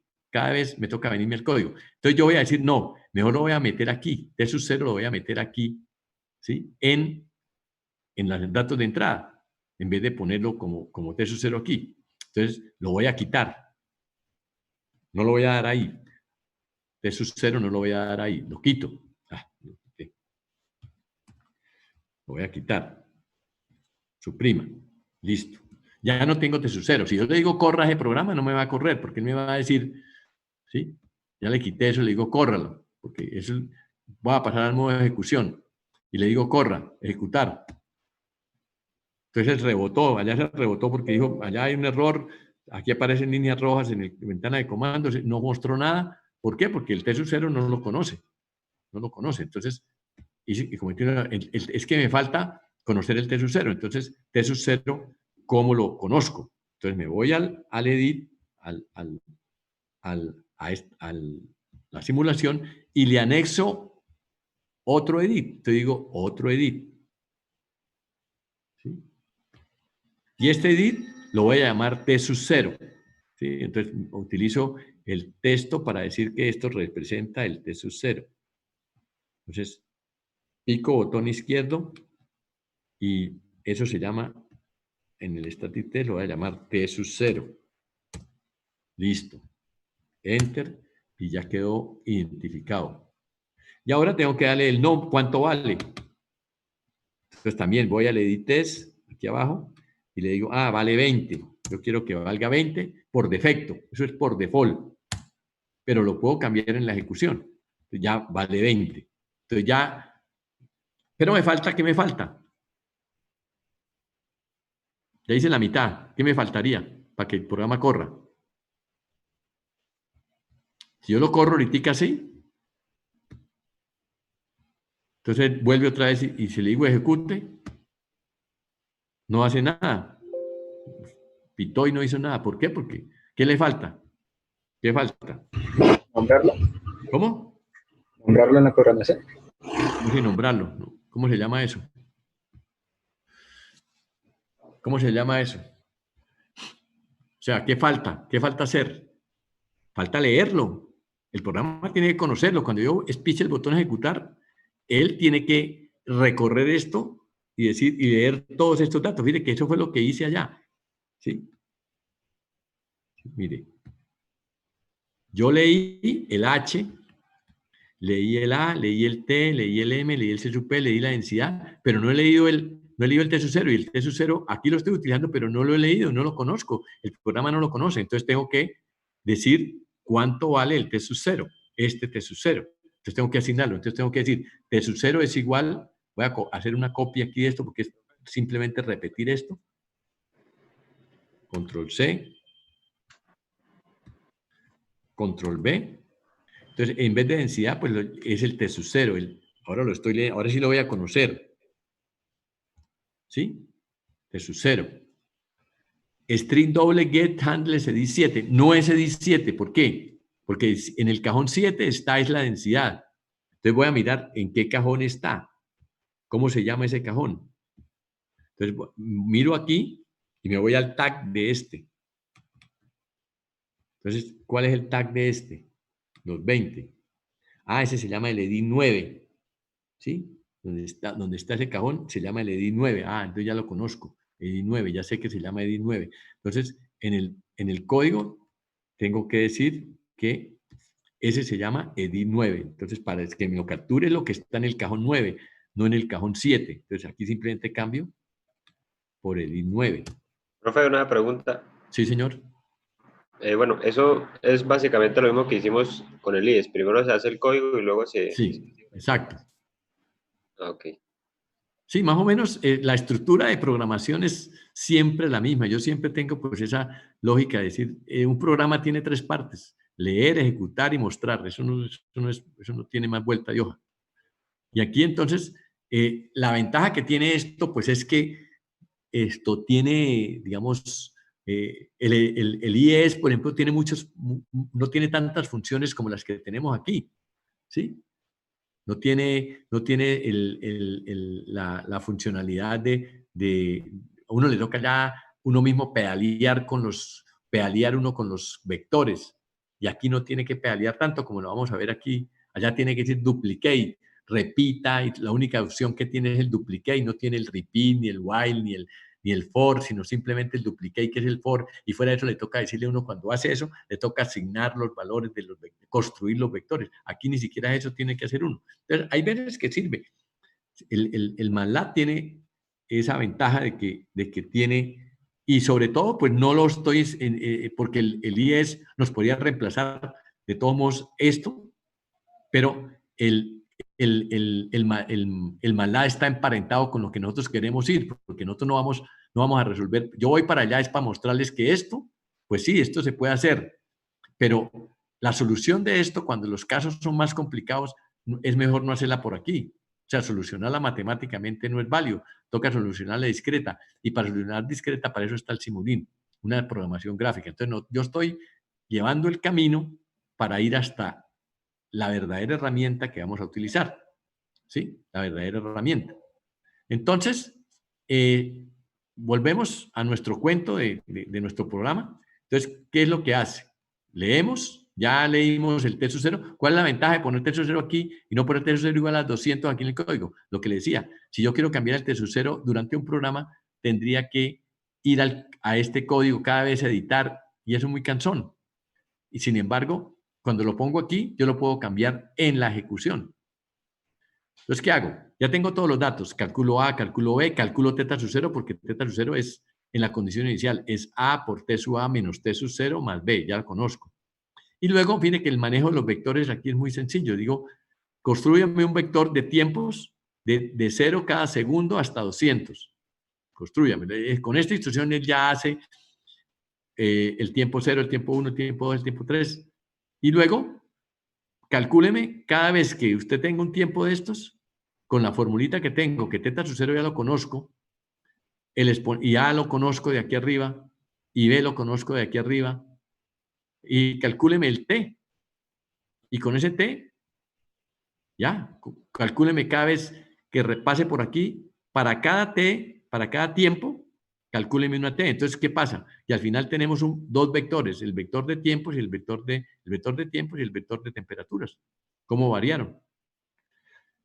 Aquí aparece una instrucción que puse aquí adicional, que es simplemente referencial. Esta instrucción simplemente me sirve para hacer una función de la temperatura, una temperatura que sea la temperatura ambiente, para tener una línea. Aquí construyo otro vector llamado temperatura ambiente, que es constante, porque la T sub A es constante, la leímos allá.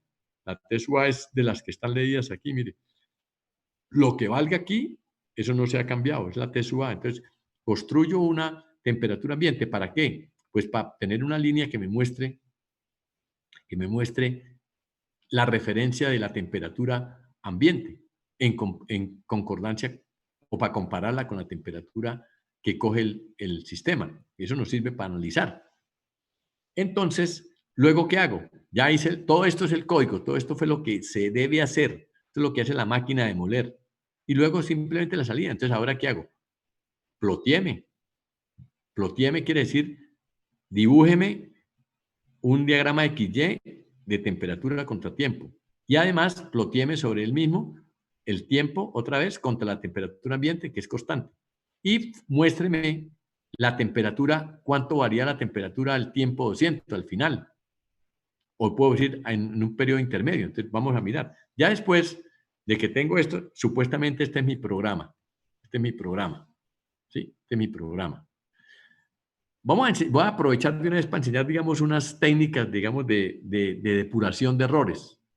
Digamos, supongamos que yo puse aquí B1, o sea, que me equivoqué en el volumen y el volumen lo estoy utilizando por aquí, es una variable distinta. Entonces yo le digo a este programa que corre, entonces en el IESI me dice que hay un error por allá y que no sé qué. Aquí también, pero aquí no corre. ¿Sí? Aquí diría, si yo tengo una variable B1 que no la utilizo para nada y la B no la conozco y le digo corra, pues él no hace nada. Allá manda mensajes que hay un error en no sé qué. Entonces, ¿cómo hago yo para saber dónde está el error? Entonces, hay una manera de depurar errores aquí, que es poner una pepita. O sea, uno se para aquí en esta partecita y pone una pepita roja, espicha el botón, donde desliza el cursor, y espicha ahí, pica y le pasa una pepita. ¿Qué hace esa pepita? Esa pepita para el programa donde vaya, cuando uno lo ejecuta, él para el programa hasta ahí.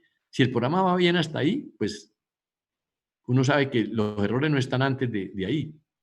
Los errores estarán después. Por ejemplo, yo le digo corra. Mire que yo le digo corra a pesar de que tengo error y le digo ejecute. Él me corrió, mire, me dijo hasta ahora va bien. ¿Sí? La densidad la leyó, 120. Otra cosa, me puedo parar encima de la variable y él me muestra cuánto vale. El C sub P vale 400. La masa vale 0,5. La densidad vale 120. Eso le sirve a uno para ver si va bien. Aquí entonces me dice que hasta aquí voy bien. Yo le digo, vaya paso a paso. Entonces digo, mire a ver, si le digo la siguiente opción, B1, no dijo nada, T sub 0 lo leyó bien. Ahora B sub 1. B sub 1 lo leyó bien, no pasa nada.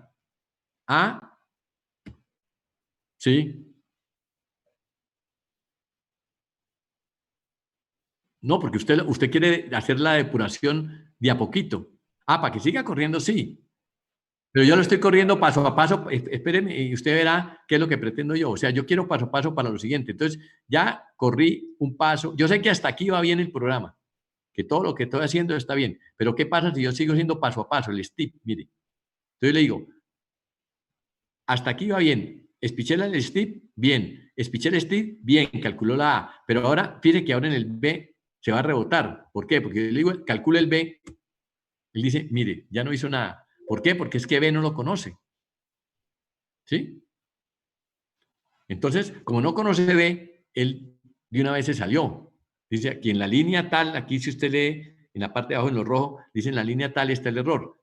El error estuvo por eso. Entonces, porque este B1 estaba mal. Entonces se salió. Entonces, si yo lo arreglo, digo, es que yo lo llamé B1 arriba y aquí se llama B. Entonces, ahora sí voy a correrlo otra vez, a ver qué pasa. Entonces le digo, ejecute. Él se para. Siempre se paran en la pepita. Entonces, esto. Mire que ahora sí no dijo error. Siguió con la línea verdecita, siguió andando. Y funciona bien. Entonces yo le digo, ahora sí, quiero que termine el programa. Ya sé que no es el error ahí. Termine. Entonces ya terminó y entonces él me muestra la respuesta. Sí, me muestra la respuesta. Usted mire la curva que hizo. Ahora, lo que usted me decía, si yo quiero que el programa corra completo, pues yo tengo que borrar la pepita. Esta pepita sirve para depurar, para saber más o menos dónde. Si yo quiero que corra completo, yo le borro la pepita. Ahora ya arreglé, ya supe dónde estaba el error, ya arreglé. Entonces, cuando arreglé, ya puedo correr. Entonces, ahora sí corro. Run. Ahora sí no me va a parar en ninguna parte, porque la pepita no hay ninguna pepita ahí. Entonces le digo ejecute. Entonces me muestra, ¿sí? Entonces ya lo hace completo porque no hay errores. Cuando él no muestra que hay errores, entonces uno tiene que empezar a depurar. ¿Y cómo lo depura? Pues una manera es esa, de poner una pepita a ver hasta dónde el programa está bien. Profe, ¿Hasta dónde? Porque este sí es secuencial. ¿Sí me entienden? Bueno, entonces ya vamos, después de que pues tenemos digamos, esta metodología que se muestra cómo se hace con una solución analítica, cómo obtuvimos la respuesta. Entonces, vemos que la respuesta, a ver si la respuesta es buena. La respuesta es buena. Sí, estoy en clase, sí, no hay problema.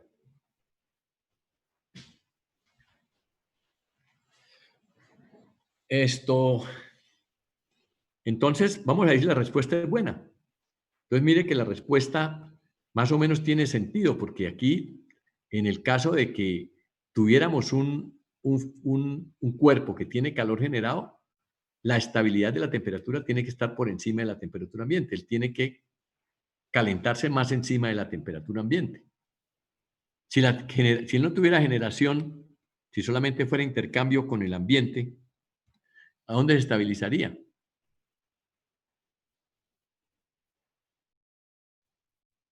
Al ambiente, porque usted deja un cuerpo en el ambiente, pues hasta allá llega.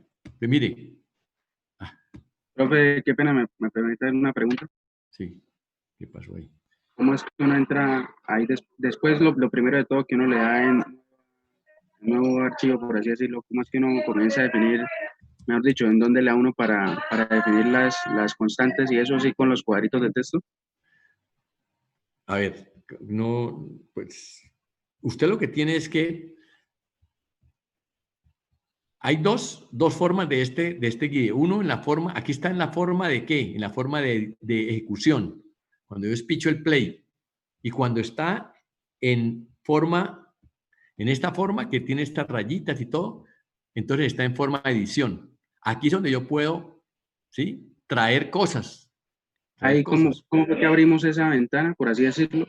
A esta ventana donde está, esta se abre, como le dije, ¿cómo se abre una nueva? Mire. Yo le digo, voy y escribo, aquí escribo guide. Si yo quiero ir por el lado en la ventana de comandos, aquí dice Command Window, escribo guide. Y le dice, crea uno nuevo. Ok. Y entonces él me muestra la pantalla. Y aquí puedo empezar yo a meter cosas, ¿sí? Meter botones, meter lo que necesite. Y después meto el botón de ejecutar y hago mi programa. Eso es lo que hace, así es como debo empezar, de meter todos los objetos que necesite y después de meter los objetos, pues programo. ¿Sí? Listo, profe, gracias. Listo. Entonces, estábamos en la muestra de la ejecución de este programa. Entonces yo digo, no sé por qué está, yo digo, ejecutar. Entonces, si el calor generado fuera 0, entonces le digo ejecute, entonces él me muestra que la temperatura se igualaría con la temperatura ambiente, ¿sí? Se igualaría con la temperatura ambiente. Bien que el programa está de acuerdo con la lógica que tiene. Si yo le digo que tiene calor generado, 40.000, entonces le digo ejecute. ¿Qué pasa? Ah, que ahora la temperatura es por encima de la temperatura ambiente. Es lógico. Que él se demora un tiempo en alcanzar la temperatura, porque este es el transitorio. Otra cosa que les quiero decir de una vez, que entiendan, porque este sistema que estamos nosotros haciendo, este transitorio, es un transitorio sin control. Aquí no estamos controlando nada. La ejecución de un programa que solamente deja el sistema al garete de él, a lo que él quiera. Y todo sistema sin control, ¿sí? Él siempre llegará a un estado estable de una manera como usted la ven, una manera amortiguada. No va a haber problema.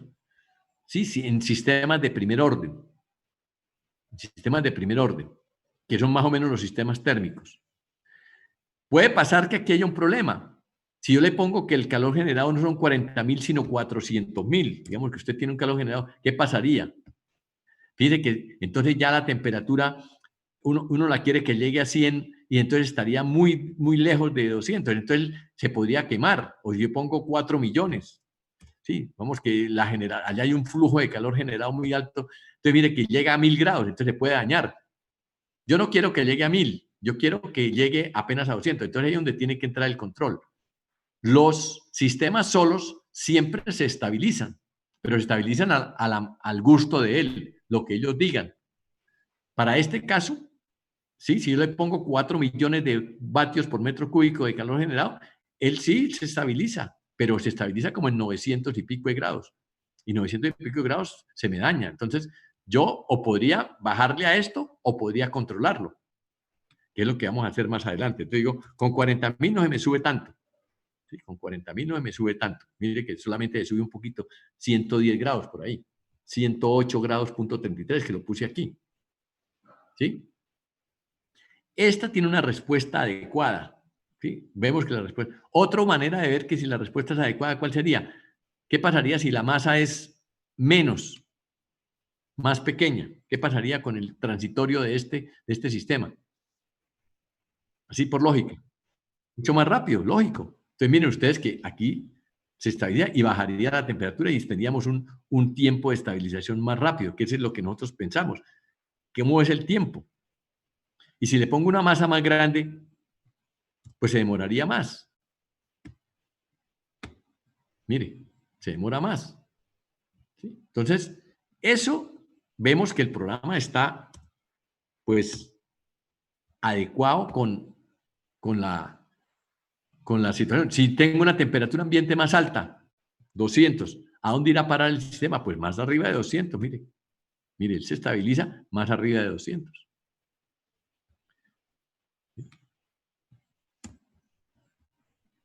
¿Qué pasaría si el cuerpo en el instante inicial no está en 20 y no está en 200? ¿Qué pasaría? ¿Dónde se estabilizaría? Pero ¿cómo sería el proceso? Es que estamos hablando del proceso transitorio. ¿Cómo sería? La estabilización sigue siendo 108, pero vendría de arriba. Se enfriaría, ¿sí? Se enfriaría. No se calentaría, se enfriaría. Si empezó en 200, si está en 200 y el ambiente está a 100, pues él tiene que enfriarse. ¿Sí? Si está en 50, él sí tiene que calentarse porque el ambiente está a 100. Pues mire, ahí es lo mismo. Entonces, vemos que todo esto que hemos hecho está de acuerdo. O sea, que este modelo está, lo que él ejecuta es bueno. O sea, la matemática no falla. O sea, este modelito que está aquí, esta formulita que está aquí es muy buena para resolver el problema. ¿Sí? Esa es. Pero, ¿qué desventaja tiene? Que corresponde a un sistema muy sencillo, donde no tenemos ecuaciones de primer orden, tenemos fuera de eso que estos son constantes. La única manera de que esto sea cierto es que la temperatura ambiente sea constante, porque es la única manera de que la solución logarítmica, ¿sí? Entonces, la única manera de que funcione esto es así. ¿Qué tal, por ejemplo, entonces, volviendo al cuento, que yo tuviera esta ecuación? O sea, yo estoy resolviendo la ecuación diferencial aquí, que fue esta ecuación diferencial, esta integral. Esto lo podría hacer solamente si la A es constante, porque la única manera cuando yo derivo de t en dt, ¿sí? Derivo de θ en dt, pues esta A, ¿sí? Es constante, entonces aparece como constante y no aparece aquí. Pero ¿qué tal que esto fuera A fuera K por t de t elevado al seno de t de t? Imagínense, una función toda rara. No fuera A, deríveme eso y luego intégremela. Eso no lo hace nadie. Entonces, por eso esto no es muy bueno para resolver un sistema térmico donde esto tenga muchas variables. Algunas de las funciones del sistema sean muchas variables. Entonces, esto no sirve. Precisamente para eso es que quiero yo entonces mostrarle la otra alternativa. Entonces, ¿cuál es la otra alternativa? Entonces, en vez de irme por una solución de tipo analógico, ¿sí? En vez de hacer esta solución del tipo analógico a partir de esta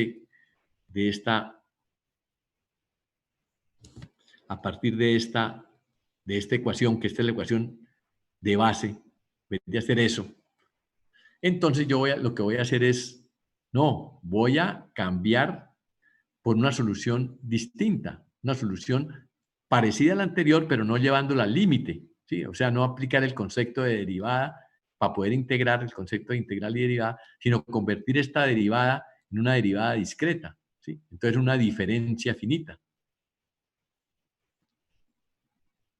Entonces, ¿cómo sería eso? Entonces, muy fácil.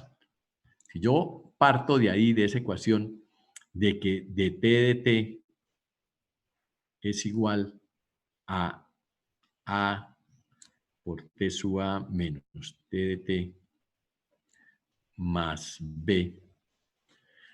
Y en vez de llevar este de t al límite, en vez de decir que de t tiende a 0, digo que de t tiende a un delta t finito. Cambian las cosas.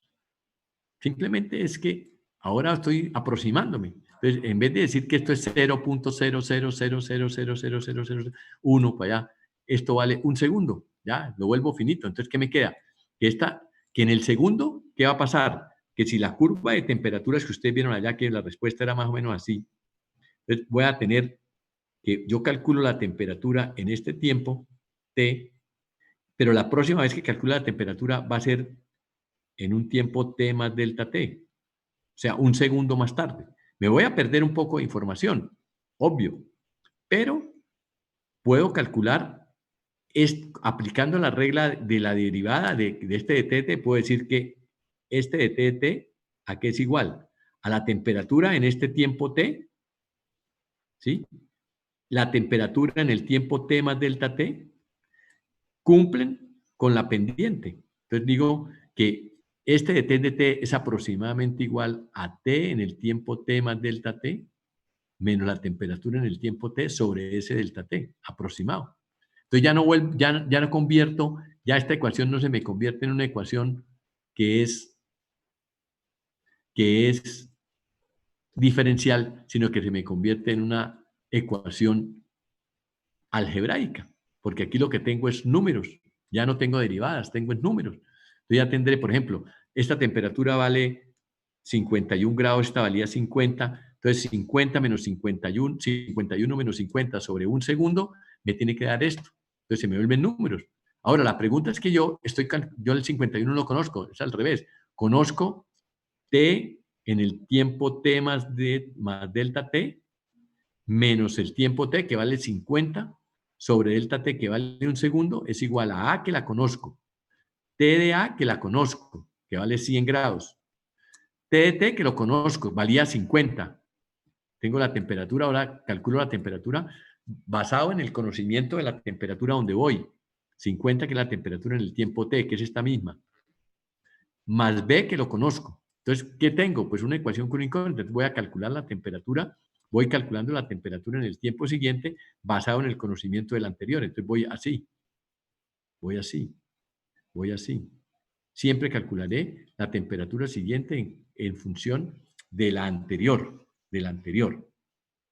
Y entonces, eso me permite a mí solucionar el problema. Esta solución se llama, entonces, una solución explícita. Ustedes seguramente vieron allá en transferencia de calor, cuando vieron transitorios, una solución explícita. La solución explícita tiene un problema. Imagínense que la temperatura, el cambio de temperatura no fuera así, sino que el cambio de temperatura fuera así. Supongamos que no fuera así. Y entonces yo escogiera el tiempo t aquí, ¿sí?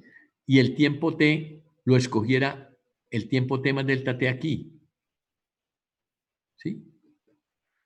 T y t más delta t. Entonces, ¿qué pasaría? Que yo pasaría de aquí a aquí y me perdería este. Entonces, de pronto esta temperatura es dañina para el proceso, pero nunca la descubrí, porque el sistema se comportó así. Entonces, perdí esta información. Entonces, este sistema tiene ese problema de que de pronto no me da la respuesta adecuada de acuerdo a lo que sucede verdaderamente. Sí trata de buscar soluciones, pero no son las verdaderas. ¿Pero cómo soluciono eso? Muy fácil. Si yo el delta T lo pongo más cerquitica, lo parto reduciendo el de tiempo. Entonces, si yo en vez de 1 segundo pongo 0,1 segundo, pues ya voy a conseguir todo. ¿Sí? Entonces, esa es una de las desventajas que tiene el método explícito. Por eso proponen hacer métodos implícitos, que tienen en cuenta el punto de acá y el promedio entre este y este. Métodos que lo único que hacen es complicar la vida. ¿Sí? Métodos lo único que hacen es complicar la vida. Este método es método sencillo y la única condición que tiene es que usted escoja delta T pequeños, que son muy fáciles en sistemas térmicos. Pues allá para otros sistemas de pronto tiene que necesitar tiempos más pequeños, pero aquí no hay problema. Entonces, con que usted escoja tiempos más pequeños no va a tener estos problemas. Y se evita el problema de tener que tener soluciones basadas en métodos implícitos, donde lo haga sobre la base del tiempo posterior o que lo haga sobre la base del conocimiento del promedio entre los dos, o sea, suponer un promedio entre los dos. Eso, sí, en matemáticas, allá en los métodos finitos, hay muchos métodos finitos que están basados en esas técnicas, pero solamente lo hacen ¿para qué? Pues para reducir la cantidad de cálculos que tenga que hacer. ¿Por qué? ¿Cuál es el problema de que el tiempo lo coja pequeño? Porque tengo que hacer muchos cálculos, ¿sí? Entonces, en vez de hacer, si yo tengo aquí 1 hora, son 3.600 segundos, ¿sí? Si yo estoy mirando el proceso de 1 hora en 3.600 segundos y lo hago cada segundo, delta T cada segundo, pues ¿qué pasa? Porque tengo que hacer 3.600 cálculos, ¿sí o no? Pero si yo calculo que el delta T es 0,1 segundo o 0,1 segundo para mejorar la exactitud, entonces tengo que hacerlo 3.600, 360.000 cálculos. Repetir estos 360.000 veces y entonces eso es cansón. Y los computadores se cansan también. Le demoran 3 días calculando. ¿Sí? Porque va a ser 300. No, aquí estoy hablando de una cosa que es mínima. 360.000 para un computador no es nada. Pero si estamos hablando de un problema que es mucho más complicado, pues tiene que hacerlo millones y millones de veces, entonces él se cansa. Entonces, por eso la gente trata de buscar algoritmos que demoren menos. ¿Sí? Entonces, por eso se inventan esas otras cosas. Pero todo lo que usted haga en una dirección tiene su culpa, tiene su costo en otra dirección. Bueno, entonces, ya se nos acabó el tiempo. Dejemos así. Para la próxima clase seguimos hablando más de esta solución. Entonces, nos vemos el próximo miércoles, ¿no? Profe, qué pena una pregunta. Sí, señor. ¿Usted podría hacerme el favor de que la clase pasada yo no pude estar para ver si me puede subir la clase al Drive, la de esta semana, la primera de esta semana? Yo vi que la última que subí fue la semana pasada. Bueno, yo subo las 2 de esta semana, entonces